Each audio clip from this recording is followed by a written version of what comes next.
Last session में मैं पढ़ करके सुना रहा था कि ध्रुव जी को विष्णु जी के पार्षद लेने आए और विमान पर बैठा करके अपने साथ ले गए। और वो सबसे ऊपर जो लोक है, विष्णु लोक, वहां पहुंच गए। तो ये जो विष्णु पद पर आरूढ़ होने का वृतांत था, इसको सुनकर के विदुर जी ने विदुर जी को के हृदय में भक्ति भाव बहुत प्रगाढ़ हो गया। भक्ति का बहुत उद्रेक हो आया। और फिर उन्होंने और कुछ सुनने की इच्छा से मैत्रेय जी से फिर प्रश्न करना शुरू किया। तो जैसा लास्ट टाइम पढ़ रहे थे कि नारद जी ने ध्रुव जी की प्रशंसा करते हुए प्रचेताओं के यज्ञ में 3 श्लोक गाए थे। तो उस कॉन्टेक्स्ट में वो विदुर जी पूछते हैं मैत्रेय जी से कि ये प्रचेता लोग कौन थे, किसके पुत्र थे, किसके वंश के लोग थे ये। और इन्होंने वो जो यज्ञ जिसमें नारद जी ने प्रशंसा की ध्रुव जी के विष्णु पद पर आरूढ़ होने की, वो यज्ञ उन्होंने कहाँ किया था। और नारद जी तो भगवान के दर्शनों से हमेशा ही कृतार्थ रहते हैं। वो तो बेरोक टोक त्रिलोकी में हमेशा विचरते ही रहते हैं। और उन्होंने 5 रात्र जो पद्धति है पूजा की, उसका निर्माण भी किया है और उसका उपदेश किया है उस क्रिया योग का।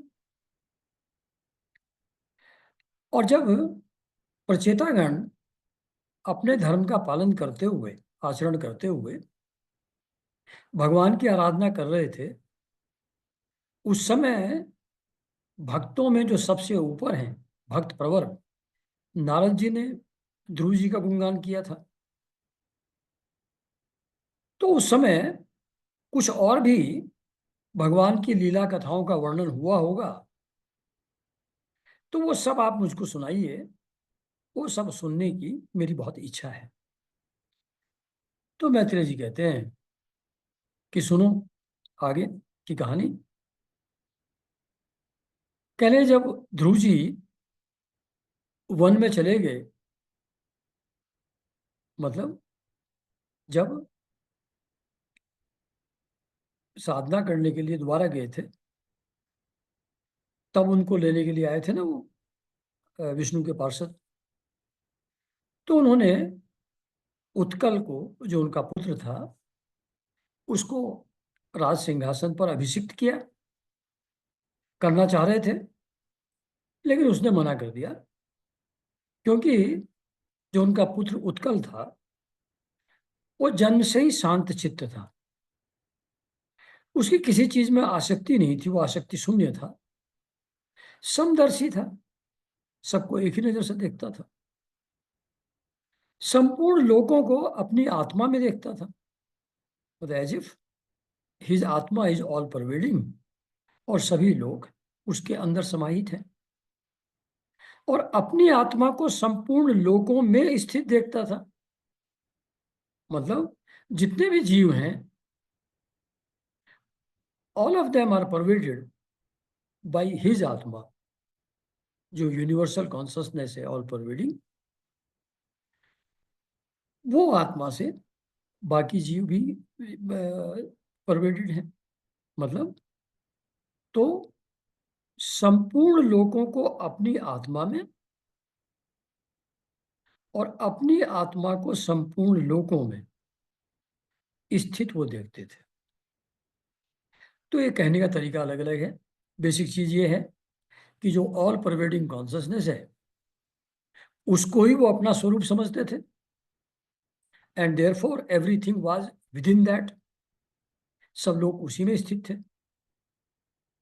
और क्योंकि ये सभी जगह है, तो जितने भी जीव हैं, उनके सबके अंदर वही आत्मा है। तो अपनी आत्मा को संपूर्ण लोकों में भी स्थित देखते थे, एंड वाइस वर्सा। तो जो उसका अंतःकरण था, मन बुद्धि चित्त अहंकार, उसका वासना रूप मल अखंड योगाग्नि में भस्म हो गया था। मतलब अंतःकरण का मल क्या है? वो है वासना, डिजायर्स। भगवान बुद्ध भी कहते हैं दुख का क्या कारण है, तो कहते हैं वासना, डिजायर दुख का कारण है।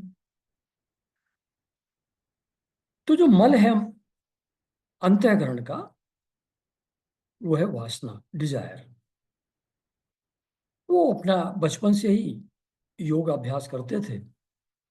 उस योग की अग्नि में वो वासना रूप मल खत्म हो गया था। तो वो अपनी आत्मा को और विशुद्ध परमात्मा के साथ अभिन्न, आनंदमय और सर्वत्र व्याप्त देखता था। अपने आत्मा को विशुद्ध परमात्मा के साथ अभिन्न, जैसे कहते हैं कि ज्ञान क्या होता है, तो अपनी आत्मा और परमात्मा को, ये दोनों एक ही हैं, इसका अनुभव, इसी को ज्ञान कहते हैं। ज्ञान का अर्थ है अपनी आत्मा और परमात्मा को एक ही देखना। वो एक ही है, अलग अलग दो चीजें नहीं हैं। तो ऐसा वो परमात्मा के साथ अभिन्न अपनी आत्मा को देखते थे, आनंदमय और सर्वव्याप्त। आत्मा का स्वभाव ही आनंदमय है और ऑल परवेडिंग तो वो है ही। तो वो अपनी आत्मा को परमात्मा के साथ अभिन्न, आनंदमय और सर्वत्र व्याप्त देखता था। तो जिसकी ऐसी स्थिति होगी, वो राज के चक्कर में क्यों पड़ेगा, झंझट में क्यों पड़ेगा? इसलिए उसने कहा भैया ये रहने दो, मुझको राजा वाजा नहीं बनना है। वो सब प्रकार के भेद से रहित परमात्मा को ही अपना स्वरूप समझता था, तथा अपनी आत्मा से भिन्न कुछ भी नहीं देखता था। मतलब everything was manifestation of his own आत्मा, इसका अनुभव था, वैसा उनको दिखाई पड़ता था एक्चुअली। तो दूसरे लोग तो उनकी स्थिति को समझ नहीं सकते थे। जो अज्ञानी लोग थे, तो वो, उनके सामने वो ऐसे दिखते थे कि जैसे बिल्कुल मूर्ख हों, अंधे हों, बहरे हों, पागल हों, गूंगे हों। यानी कि सब तरीके का संपर्क उन्होंने एक्सटर्नल वर्ल्ड से अपने आप को अलग कर लिया था। जब अपने आप को अलग कर लिया सबसे, तो ऑब्वियसली ना उनको कुछ सुनना है, ना कुछ कहना है, ना कुछ देखना है। तो वो दूसरे लोगों को मूर्ख, ना उनको डिस्कशन करना है, ना कोई पांडित्य उनको झाड़ना है। तो वो मूर्ख जैसे दिखते थे दूसरे को, और जैसे कुछ देख ही नहीं रहे हैं। तो मूर्ख, अंधा, बहरा, पागल, गूंगा ऐसे मालूम पड़ते थे दूसरे लोगों को, पर वास्तव में तो वो ज्ञानी थे। तो जब, क्योंकि एक्सटर्नली वो बहरे गूंगे जैसे दिखते थे, मूर्ख दिखते थे, तो उनके जो कुल के बड़े बूढ़े थे, उनको मूर्ख और पागल समझकर उनके छोटे भाई ब्रह्मीपुत्र को राजा बना दिया उस राज्य का। तो जो ये जो ब्रह्मीपुत्र वत्सल, इनकी प्रेयसी भार्या स्ववीर्थी थी। उसके गर्भ से पुष्पाण, तिग्मेतु, इस, उर्ज, वसु और जय नाम के 6 पुत्र पैदा हुए। मतलब अभी जो बात चल रही है, अब ये ध्रुव के वंश का वर्णन हो रहा है। मतलब कहाँ से शुरू हुआ था? स्वयंभाव मनु से। उनके 2 बेटे थे, प्रियव्रत और उत्तानपाद। फिर उत्तानपाद के बेटे थे ध्रुव जी। फिर ध्रुव जी के जो बेटा था वो उत्कल था, और जो छोटा भाई था वो भी भ्रमीपुत्र वत्सल उसका नाम था। तो उसके 6 पुत्र और हुए। तो ये वो वंश परंपरा चल रही है अभी ध्रुव जी की। तो जो पुष्पाण थे, उसके प्रभा और दोषा नाम की 2 वाइफ थी उनकी। प्रभा के प्रातः, मध्य दिन और सायं, ये 3 पुत्र उत्पन्न हुए। मतलब प्रातः, मध्य दिन और सायकाल, ये जो 3 समय हमको दिखते हैं, ये पुष्पार्ण के पुत्र हैं ये लोग 3। अब दोषा और प्रदोष जो पहले दूसरे पुत्र थे, निशित और व्युष्ट, वो दोषा के प्रदोष, निशित और व्युष्ट, ये 3 पुत्र हुए। और व्युष्ट जो था, उसने अपनी भार्या पुष्करणी से सर्व तेजा नाम का पुत्र उत्पन्न किया। उसकी पत्नी थी आकुति, उससे चक्षु नामक पुत्र पैदा हुआ। और चाक्षुष मनवंतर में वही मनु हुआ। मतलब जैसे वो 71 पॉइंट समथिंग जो चतुर्युगी होती हैं, उनका एक मनवंतर होता है। तो पहले जैसे स्वयंभू मनु थे, मनु एक 71 चतुर्युगी में, उसके बाद कोई दूसरा मनवंतर आया होगा। तो इन्हीं के वंश का जो ये चक्षु नाम का पुत्र था, उनका वंशज, वो चाक्षुष मनवंतर में वही मनु हुआ। चक्षु मनु की स्त्री का नाम था धड़वला। उससे पुरु, कुत्स, त्रित, द्युम्न, सत्यवान, ऋत, व्रत, अग्निष्टोम, अतिरात्र, प्रद्युम्न, शिबी और उलमुख, ये 12 बेटे उनके पैदा हुए। इनमें से जो उलमुख था बेटों में से, उसकी पत्नी पुष्करणी थी। उससे अंग, सुमना, ख्याति, क्रतु, अंगिरा और गए, ये 6 उत्तम पुत्र उत्पन्न हुए। ये सब बहुत बड़े बड़े राजा हुए हैं। अंग भी, अंगिरा तो ऋषि थे, और गए भी बहुत बड़े राजा थे। ये सारे जो बच्चे हैं, ये उलमुख जी के थे। अब अंग की जो पत्नी है, ये जो वंश चला आ रहा है, उसमें अब आ गए हम राजा अंग के टाइम में। तो राजा अंग की पत्नी का नाम था सुनीता। उसने क्रूर कर्म करने वाले वेन को जन्म दिया। उसके बेटे का नाम था वेन। वो बहुत ही दुष्ट था। उसकी दुष्टता से उद्विग्न होकर के, परेशान होकर के, दुखी होकर के, राज ऋषि अंग नगर छोड़ करके चले गए। इतने दुखी हो गए बेटे की करतूतों से। ये विदुर जी को बता रहे हैं मैत्रेय जी कहानी। तो प्यारे विदुर जी, अंग तो चले गए, और फिर मुनियों के वाक्य वज्र के समान अमोघ होते हैं। मतलब अगर किसी को कुछ निगेटिव बोल दें मुनि लोग, तो उसका इफेक्ट हो जाएगा। तो उनके वाक्य जो होते हैं मुनियों के, वो वज्र के समान अमोघ होते हैं। उन्होंने कुपित होकर वेन को शाप दिया, और जब वो मर गया वेन, तो कोई राजा न रहने के कारण लोक में लुटेरों के द्वारा प्रजा को बहुत कष्ट होने लगा। यह देखकर वेन की दाहिनी भुजा का मंथन किया, जिससे भगवान विष्णु के अंशावतार आदि सम्राट महाराज पृथु प्रकट हुए। इसके पहले राजा नहीं होते थे, वो ऐसे ही कुछ कंट्रोल करने वाले होते थे। लेकिन राजा शब्द जो आया, वो पहली बार आदि सम्राट महाराज पृथु उत्पन्न हुए। तो मतलब ध्रुव के वंश में अंग पैदा हुए। अंग की जो वाइफ थी सुनीता, उनसे वेन पैदा हुए। वेन बहुत दुष्ट प्रकृति के थे।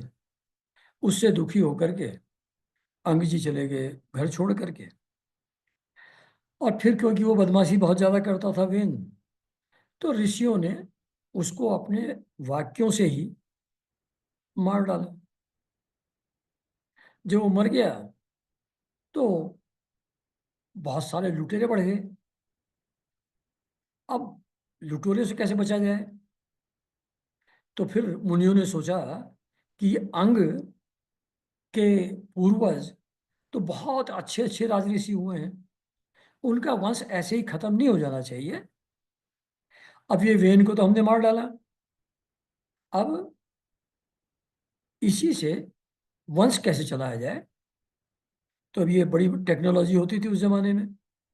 तो उनके दाहिने हाथ का मंथन किया मुनियों ने। उसके मंथन करने से हाथ का, जो मरा हुआ वेन है, मरे हुए वेन के हाथ का मंथन करने से महाराज पृथु का जन्म हुआ। ये शॉर्ट में बताया मैत्रेय जी ने विदुर जी को। तो विदुर जी ने कहा, पूछा कि ब्राह्मण, महाराज अंग तो बड़े शील संपन्न, साधु स्वभाव और ब्राह्मण भक्त थे, बहुत बड़े महात्मा थे महाराज अंग।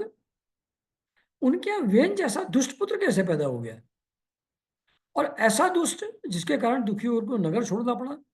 जरा इस चीज को विस्तार में बताइए, डिटेल में बताइए।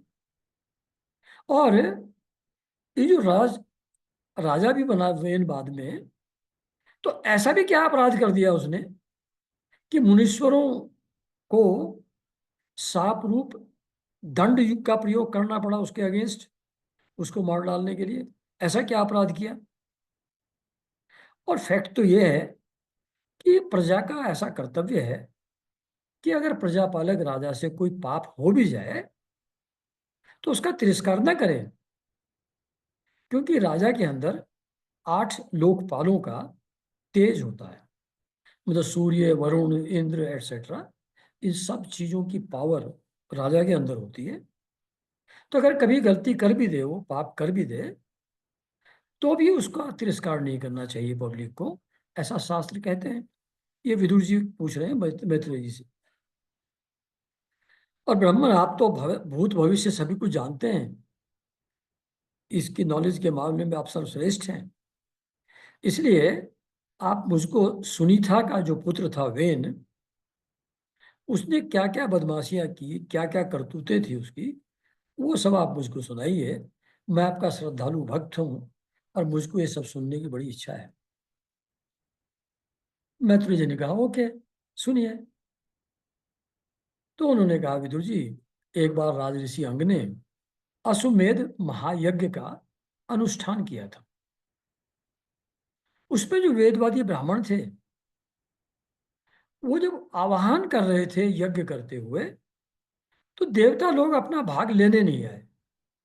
मतलब जैसे ना, अग्निदेव, इंद्रदेव, वरुण देव, इन सबका आवाहन किया जाता है यज्ञ में।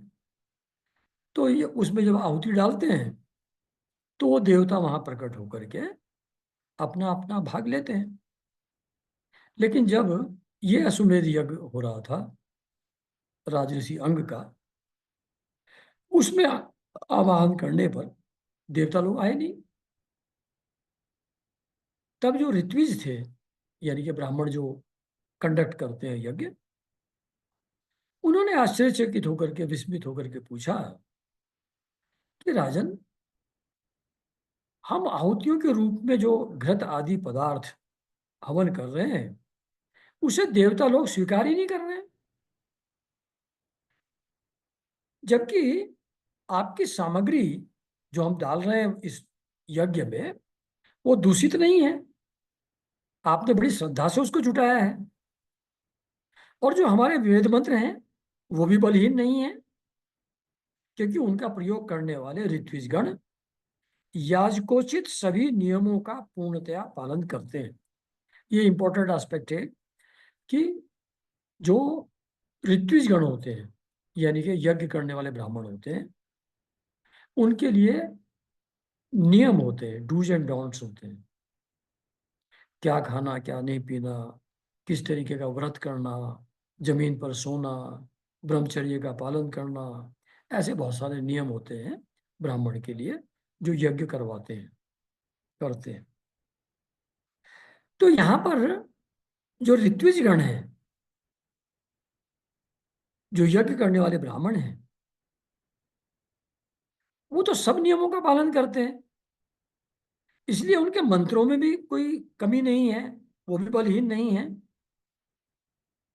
और ऐसा भी नहीं है कि आपके यज्ञ में किसी देवता का कोई तिरस्कार किया गया हो, अपमान किया गया हो, ऐसा भी नहीं है। जब ये सब कुछ नहीं है, फिर ये जो कर्मों के अध्यक्ष हैं, अलग अलग कर्मों के अध्यक्ष हैं, सबकी अलग अलग पावर होती है ना। कोई बारिश करने वाला होता है, कोई समुद्र का होता है, अग्नि देवता होता है। तो ये लोग अपना अपना भाग नहीं ले रहे हैं। क्यों नहीं ले रहे हैं, ये समझ नहीं आ रहा है। तो मैत्रेय जी कहते हैं कि ऋत्विजों की बात सुन करके यजमान अंग बहुत उदास हुए और उन्होंने याचकों की अनुमति से मौन तोड़कर, यज्ञ जब करने बैठते हैं तो मौन रहते हैं यजमान। लेकिन यहाँ सिचुएशन ऐसी पैदा हो गई कि उन्होंने फिर याजकों से अनुमति ली और मौन तोड़ करके सदस्य, एक सदस्य होते हैं जो यज्ञ हवन ठीक से हो रहा है कि नहीं हो रहा है, उसमें कोई त्रुटि तो नहीं है, उसको ऑब्जर्व करते हैं। तो उन सदस्य लोगों से, हाँ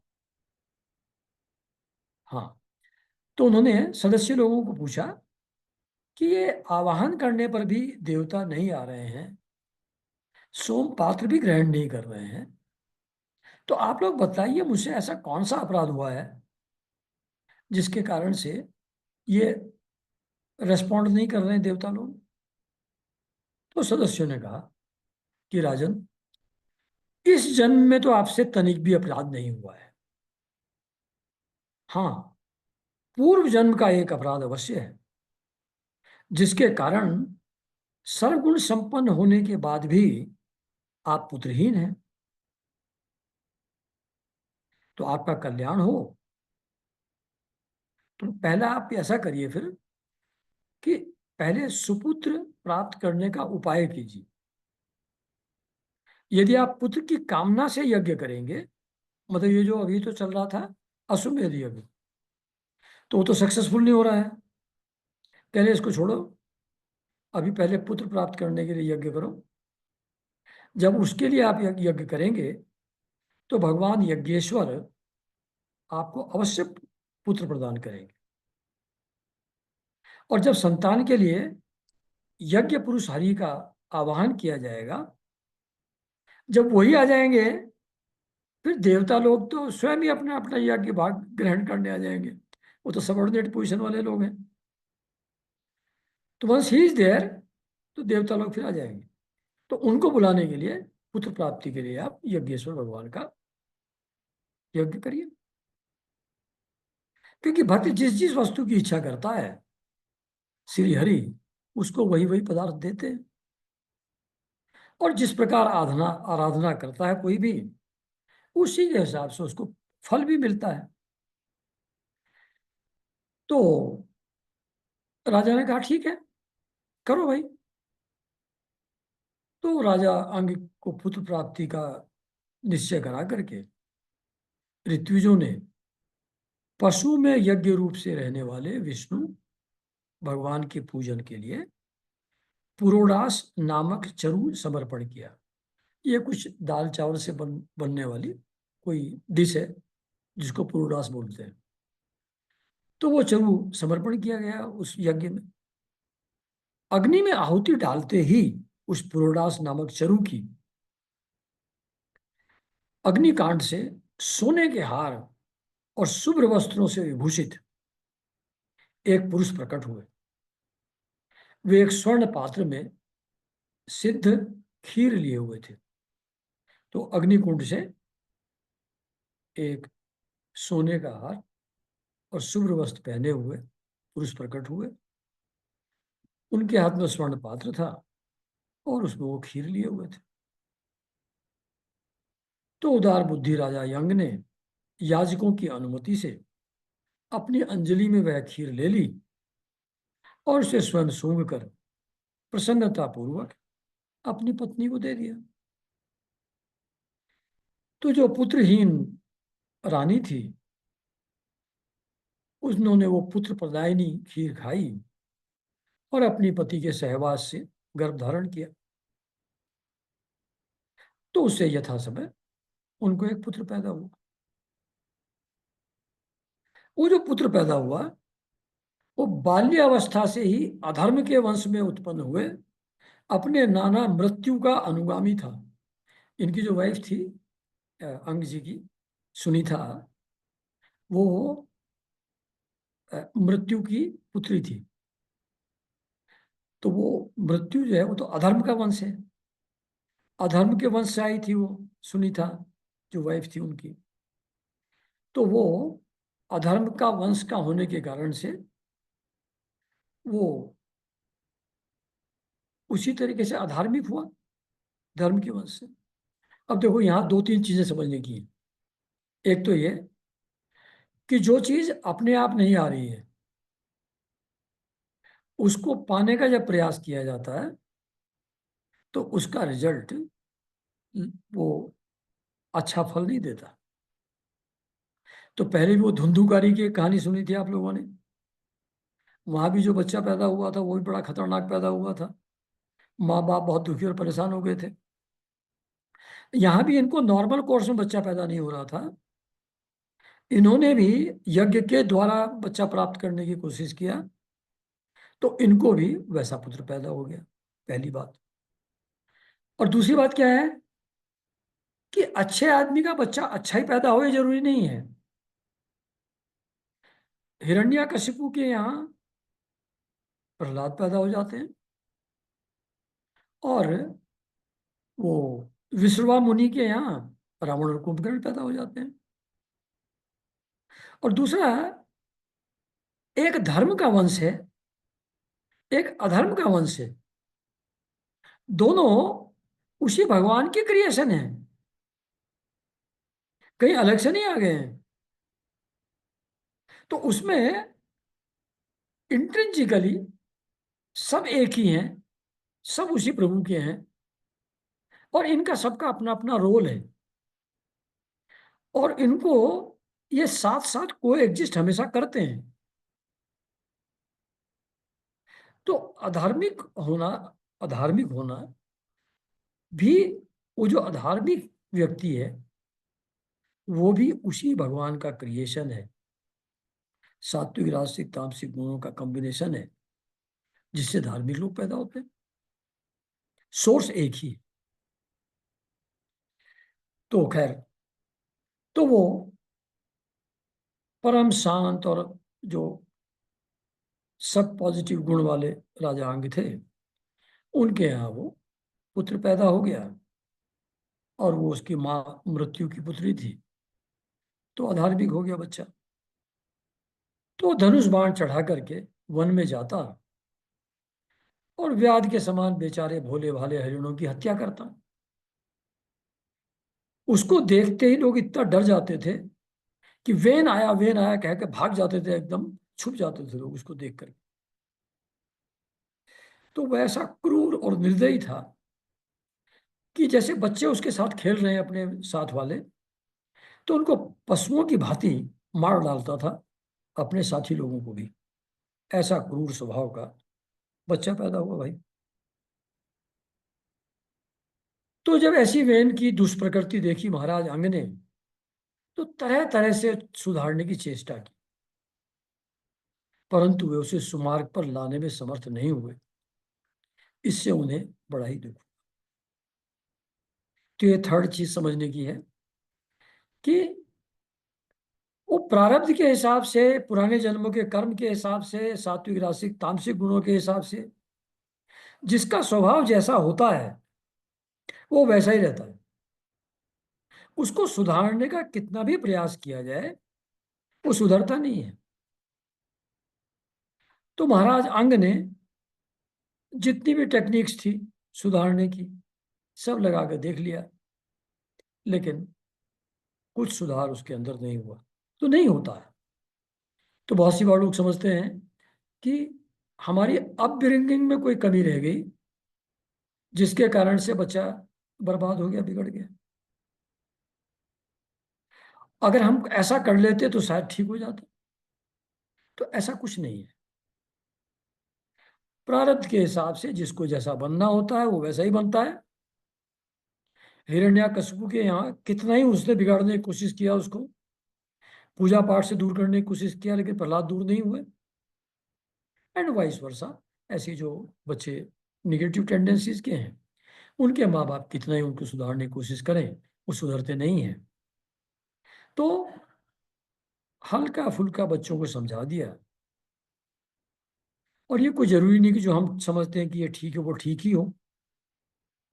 इस बात को समझते हुए ज्यादा इंसिस्टेंस की आवश्यकता नहीं है। अपना अनुभव शेयर कर लिया, बता दिया, सुन लिया तो अच्छा, इंसिस्ट न करें उसके लिए, और फिर जैसा उसका भाग्य होगा बच्चे का, वैसा वो आगे चलेगा। तो इन्होंने सुधारने का प्रयास किया, नहीं सुधरा, बहुत दुख हुआ इनको। फिर मन ही मन कहने लगे वो कि जिन गृहस्थों के पुत्र नहीं हैं, उन्होंने अवश्य ही पूर्व जन्म में श्री हरि की आराधना की होगी। इसी से उन्हें कुपूत की करतूतों से होने वाले असह्य क्लेश नहीं सहने पड़ते। जैसे उसमें भी कहते हैं ना कि मेरी वाइफ धुंधुकारी का है ना, आत्मदेव, वो भी कहता है कि भैया अगर ना हुआ हो तो ज्यादा अच्छा था। तो कहते हैं कि जिसके बच्चे नहीं हैं, उन्होंने बहुत ही आराधना की होगी, जिससे कुपुत्र की करतूतों से होने वाले क्लेश उनको नहीं सहने पड़ते, है ना।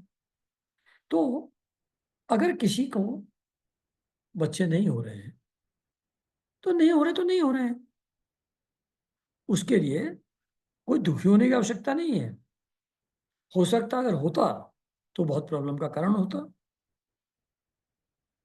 तो जिसकी करनी से माता पिता का सारा सुयस मिट जाए, मिट्टी में मिल जाए, अधर्म का भागी होना पड़े, सबसे विरोध हो जाए, और कभी ना छूटने वाली चिंता मोल लेनी पड़े। क्योंकि कितना ही हम लोग समझें कि ठीक है, जैसा प्रारब्ध होगा इसका हो जाएगा, हम क्या करें, लेकिन अपने सामने गड़बड़ करते हुए, निगेटिव एक्शन करते हुए चिंता तो होती ही है। तो कभी ना छूटने वाली चिंता मोल लेनी पड़े, घर भी दुखदाई हो जाए, ऐसी नाम मात्र की संतान के लिए कौन समझदार पुरुष ललचाएगा। ये तो आत्मा के लिए एक तरीके से का मोह में बंधन ही है बच्चा, तो बंधन में पड़ जाता है उससे आदमी। फिर और उन्होंने इंट्रोस्पेक्शन और किया। अभी उनका विचार मंथन चल रहा है, अंग जी का, बड़े दुखी हैं, तो और सोचते हैं कि वैसे अगर देखो तो सपूत के कंपैरिजन में कुपूत ज्यादा अच्छा है। क्योंकि सपूत को छोड़ने में बड़ा क्लेश होता है। अच्छा बच्चा तो उसका कैसे छोड़े उसको, तो वो बंधन का कारण हो जाएगा सुपूत, उसके प्रेम में, उसके मोह में बंध जाएगा। और कुपूत जो है वो तो घर को नर्क बना देता है, इसलिए उसको छोड़ने में तो प्रॉब्लम ही नहीं है, तो उससे सहज ही छुटकारा हो जाता है। तो अगर कुपूत हो तो बेटर है, क्योंकि उससे छूटना आसान है। सुपूत का बंधन दृढ़ है, उससे आत्मोन्नति के रास्ते पर आदमी नहीं चल पाएगा मोहवश। इसलिए कुपूत से वैराग्य होना इजियर है। तो कुपूत इज बेटर देन सुपूत इन दैट सेंस, ऐसा महाराज अंग सोच रहे हैं, दुखी होकर के बच्चे के व्यवहार से। ये विचार मंथन चलता रहा, चिंता चलती रही, रात भर नींद नहीं आई राजा अंग को, और विरक्त हो गए। अब देखो, जैसे उसमें भी आत्मदेव भी विरक्त हो गए थे जब बच्चे की करतूतें देखी। ऐसे ही आगे आएगा बहुत बाद में, कई साल बाद, एक वेश्या थी, जब उसको ग्राहक नहीं मिला कोई, तो वो भी बड़ा फ्रस्ट्रेटेड हो गई, उसके अंदर भी विरक्ति पैदा हो गई। तो ये जो निगेटिव सिचुएशंस हैं, परिस्थितियां हैं, ये विरक्ति का कारण बन जाती है। जिस अटैचमेंट से आदमी, जिस अटैचमेंट को नॉर्मली अपने आप छोड़ नहीं पाएगा, तो वो निगेटिव सिचुएशन उससे विरक्त करने में सहायक होती है, बंधन को तोड़ने में सहायक होती है, भगवान के मार्ग पर ले जाने में सहायक होती है, तो वो भगवान की बहुत बड़ी कृपा है। एक हमारे मित्र हैं, उनको अपने भाई के बच्चों से बहुत प्यार था, बहुत उनके लिए कुछ करते रहते थे। फिर उस बच्चों ने उनकी प्रॉपर्टी हड़प लिया, तो उसके बाद उनका मन खट्टा हो गया उन बच्चों से। तो उससे वो जो बहुत ज्यादा कंसर्न फील करते थे उन लोगों के लिए, वो बंधन, उस बंधन से छूट गए।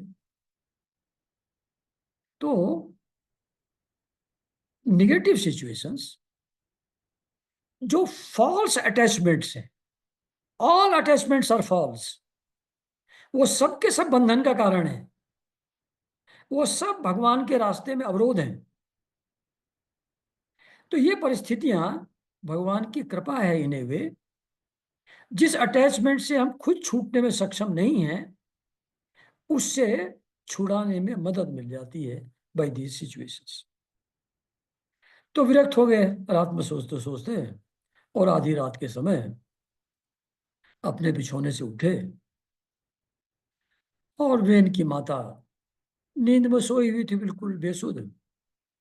राजा ने सबका मुंह छोड़ दिया, और उसी समय, किसी को भी मालूम न हो इस प्रकार, चुपचाप उस महान ऐश्वर्य से भरे राजमहल से निकलकर वन को चल दी।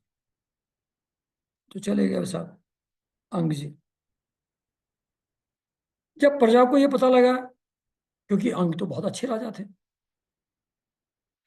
तो प्रजाजन, पुरोहित, मंत्री, सब लोग बहुत दुखी हो गए, और उनकी बहुत खोज में जुट गए कि ढूंढा जाए उनको कहाँ गए। लेकिन खैर, वो ढूंढते रहे, लेकिन जैसे भगवान को आप अपने हृदय में नहीं ढूंढ पाते हैं, ऐसे ही उनको भी कोई प्रजाजन, ऋत्विज लोग, ब्राह्मण लोग, मंत्री लोग नहीं ढूंढ पाए। और जब उनको अपने स्वामी का कहीं पता न लगा, निराश होकर के वापस लौट आए। तो वहां जो मुनिजन एकत्रित थे, उनको उन लोगों ने, जो ढूंढने के लिए टोली गई थी, उन्होंने आकर के रिपोर्ट किया, यथावत प्रणाम किया, और आंखों में आंसू भर करके महाराज के न मिलने का वृतांत सुनाया। तो यहाँ ये चैप्टर समाप्त होता है। अब राजा वेन की कथा, ये 14th चैप्टर है चौथे स्कंद का। तो अब मैत्रेय जी अपनी कहानी आगे कंटिन्यू करते हैं कि वेन क्यों मार दिया था, ब्रह्मदंड ब्राह्मणों ने साथ क्यों दिया था, वो सब क्वेश्चन पूछे थे ना विदुर जी ने, तो उनका आंसर कंटिन्यूड है। तो वीर व विदुर जी, सब लोगों के कुशल चाहने वाले भृगु आदि मुनियों ने जब देखा कि अंग के चले जाने से पृथ्वी की रक्षा करने वाला कोई नहीं रह गया है, सब लोग पशुओं के समान उच्छृंखल होते जा रहे हैं, मतलब सब moral ethical code of conduct सब लोगों ने छोड़ दिया है, किसी को सजा का, पकड़े जाने का डर नहीं रहा है, तो सब बिल्कुल अपने आप को सब बदमाशियां करने के लिए फ्री महसूस कर रहे हैं। तो मंत्री लोग तो सहमत नहीं थे कि वेन को राजा बनाया जाए, इतने बदमाश को। लेकिन मुनि लोगों ने सोचा राजा तो होना चाहिए, और कोई था नहीं, वो वंश के हिसाब से बनाते थे। तो उसकी मां सुनीता की सम्मति से, मंत्रियों के सहमत न होने पर भी, वेन को भूमंडल के राजपद पर अभिषिक्त कर दिया। तो वेन जी राजा बन गए।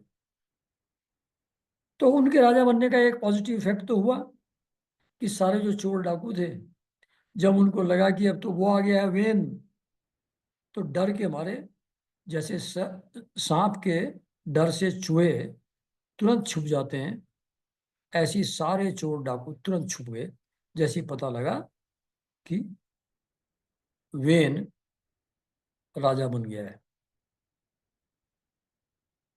उस पावर के कारण से, आठों लोकपालों की ऐश्वर्य कला के कारण से, वो बहुत उन्मत्त हो गया, बहुत इगोइस्ट हो गया। और अभिमानवश अपने आप को सबसे बड़ा मान करके महापुरुषों का भी अपमान करने लगा।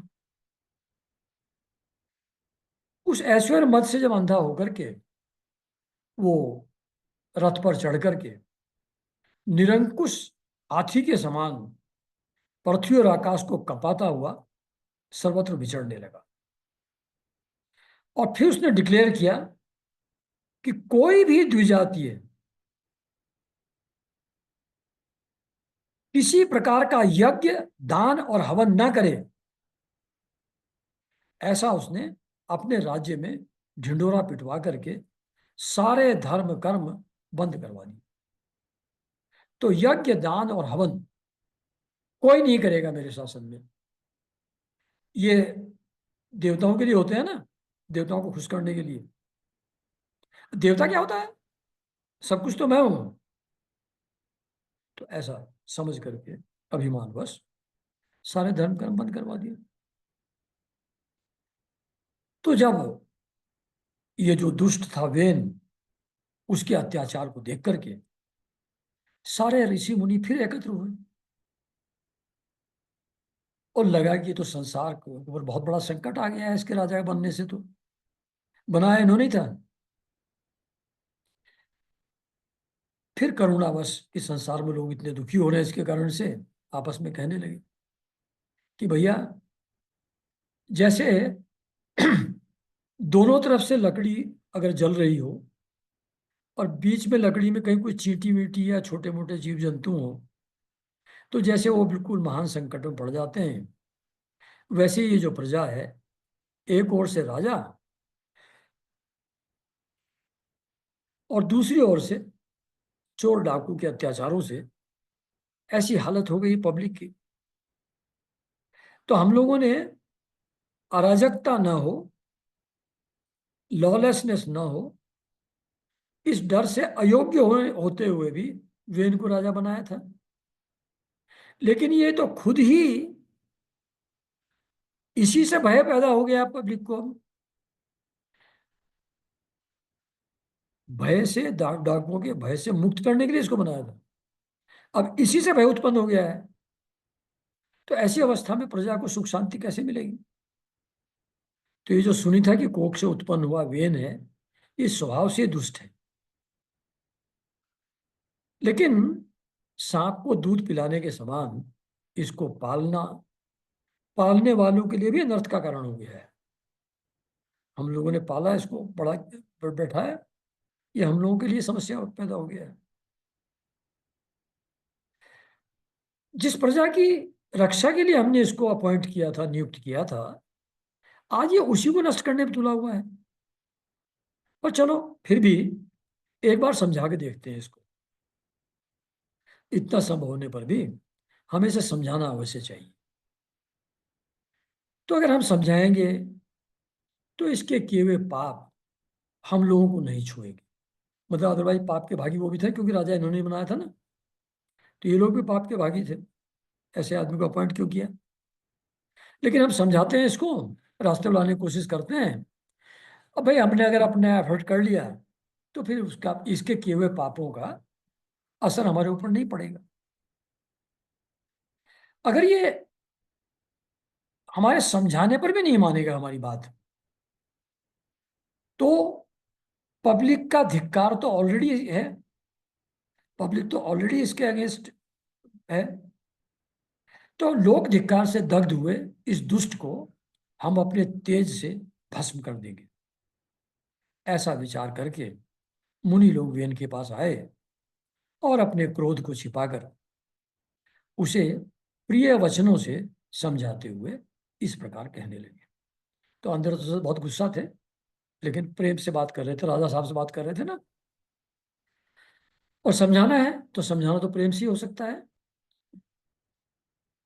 तो राजन, हम आपसे जो बात कहते हैं उस पर ध्यान दीजिए।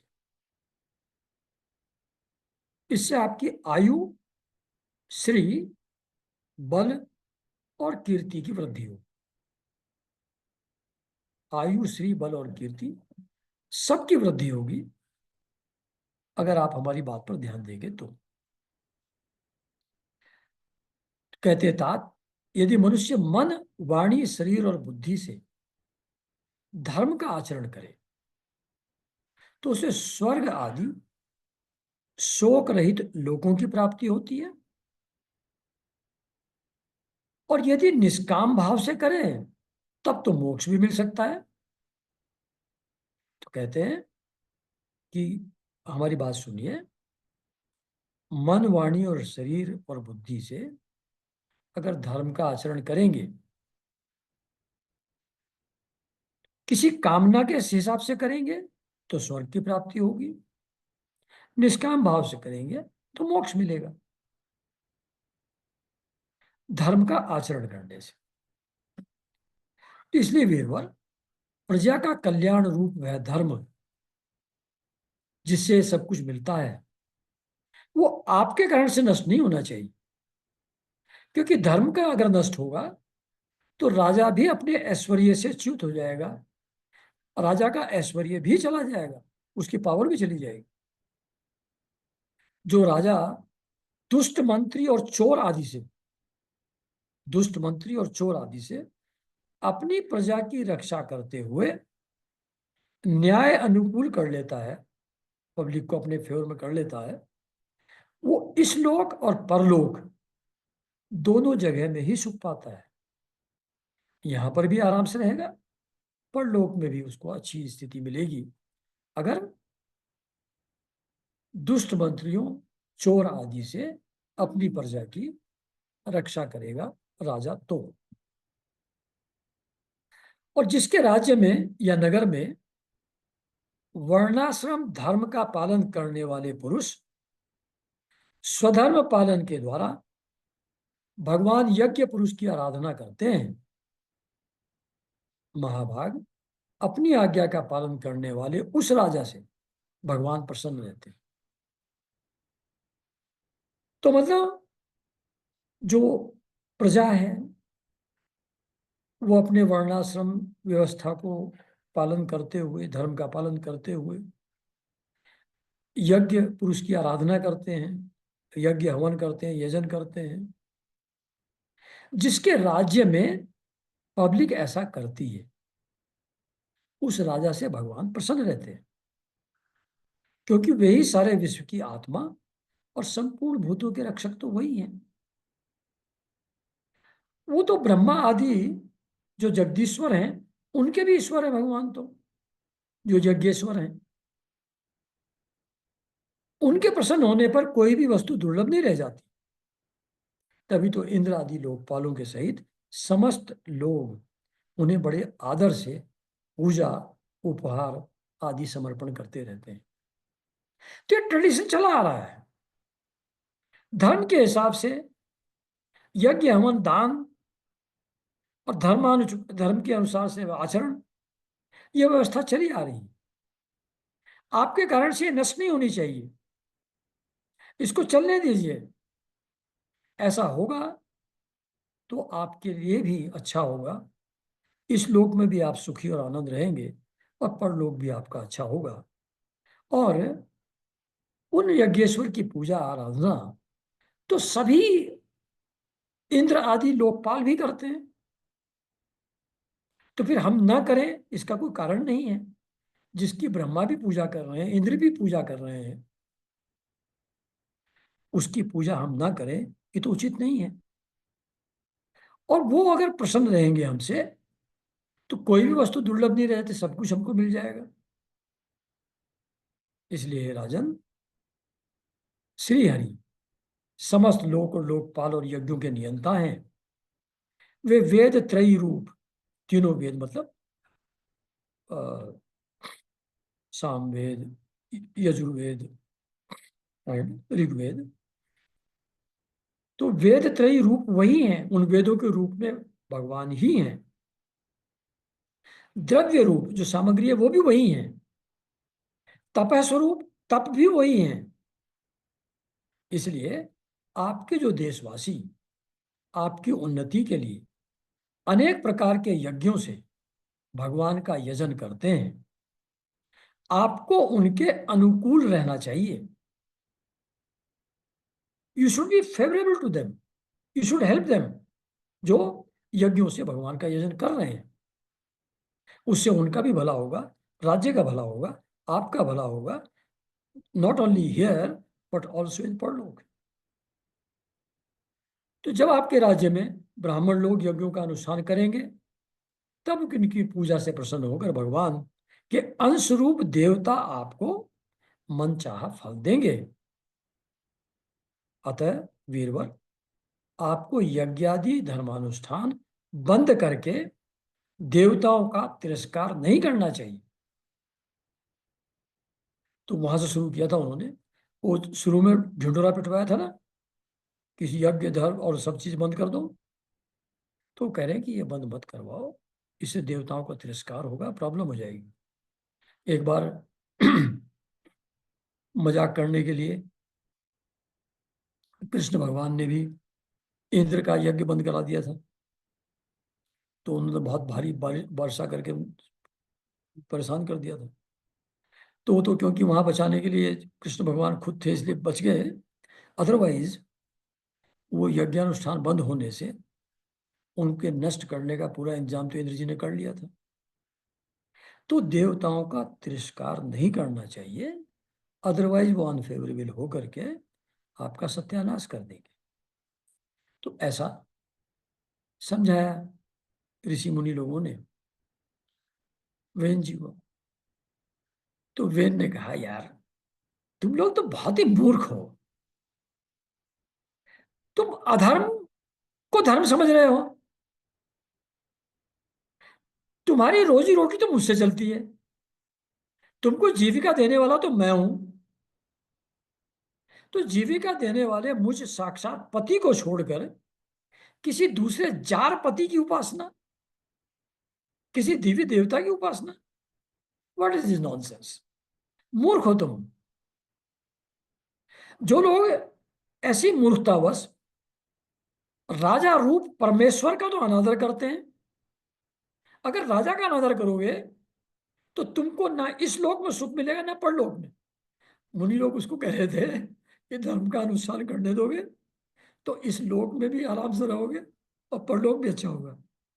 ये कहता है कि राजा रूप परमेश्वर का अगर अनादर अनादर करोगे तो तुमको न इस लोक में सुख मिलेगा और न परलोक। और तुम जिसकी भक्ति करते हो वो यज्ञ पुरुष है कौन। ये तो ऐसी बात हुई कि जैसे कोई उल्टा स्त्री अपने विवाहित पति से प्रेम न करके किसी पर पुरुष में आसक्त हो जाए। तुम्हारा सब कुछ तो मैं हूं, तुम कहां किसी और की पूजा प्रार्थना करने में लगे हो।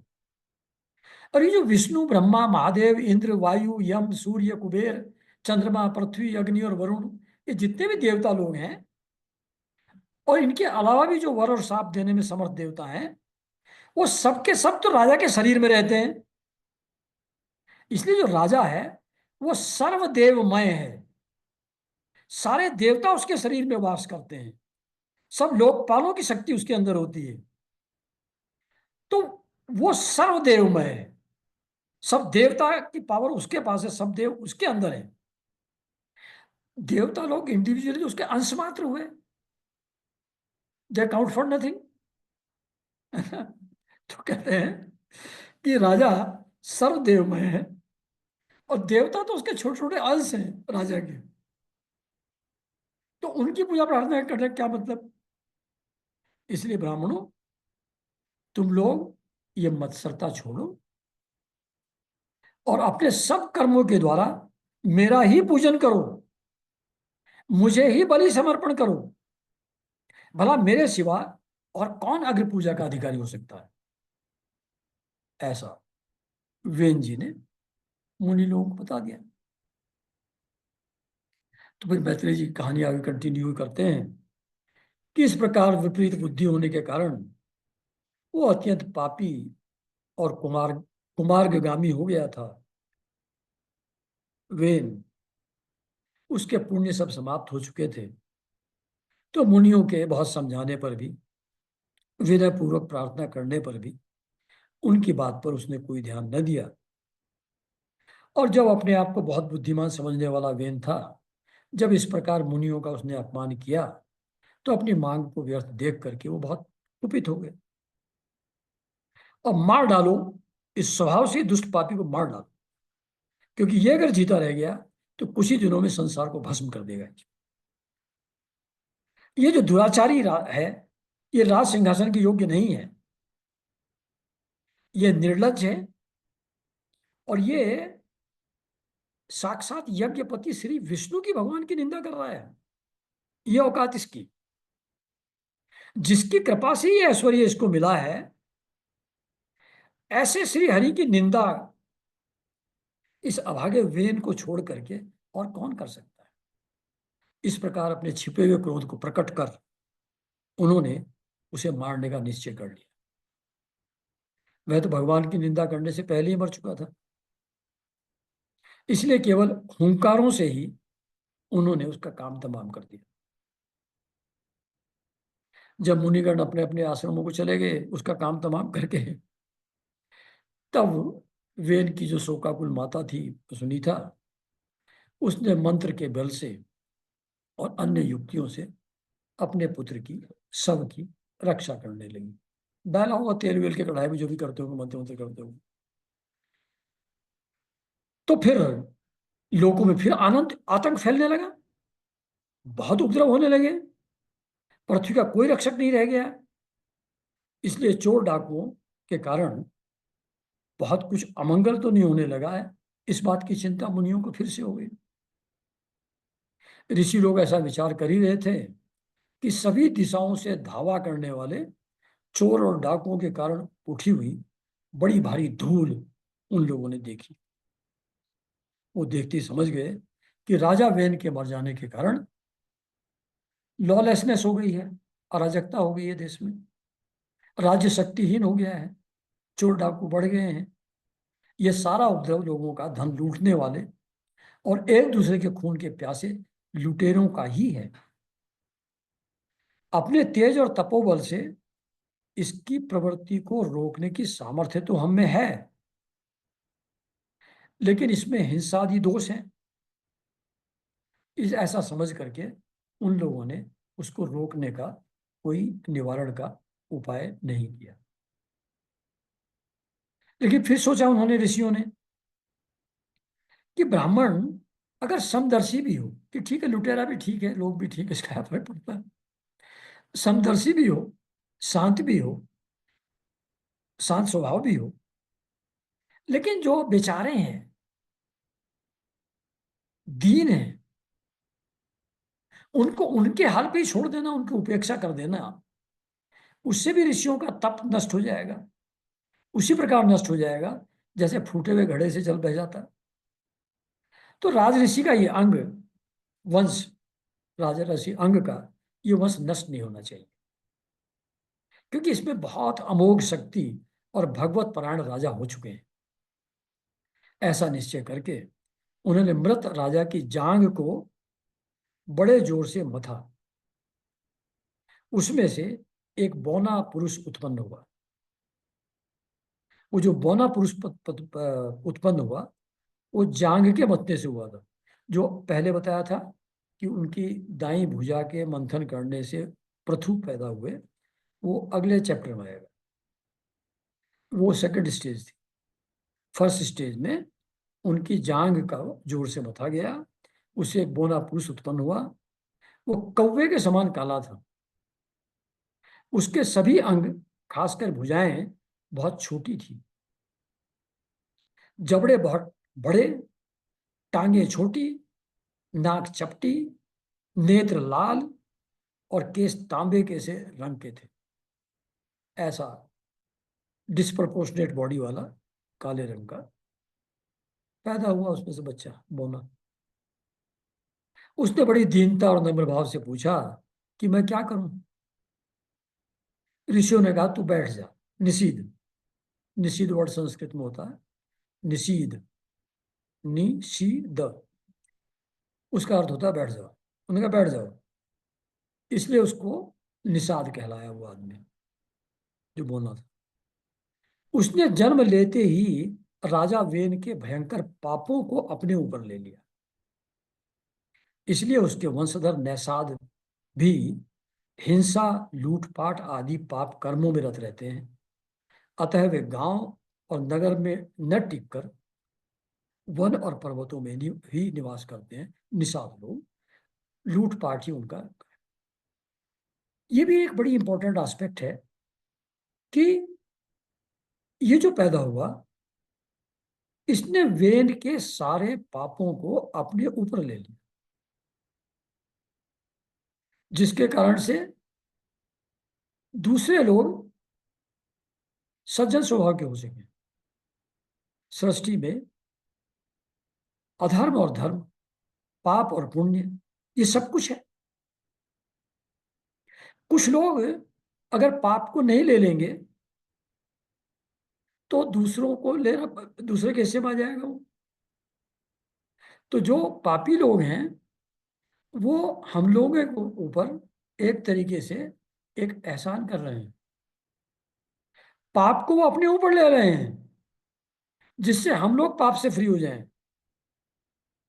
ये मैंने कहीं और एक जगह पढ़ा था, मैं भूल गया हूँ कहाँ था, लेकिन कहीं और लिखा है। यहाँ तो लिखा ही है कि उसने जन्म लेते ही राजा वेन के भयंकर पापों को अपने ऊपर ले लिया, फिर उसके वंशज उस पाप कार्य में रत रहे, तो पाप उधर को चले गए।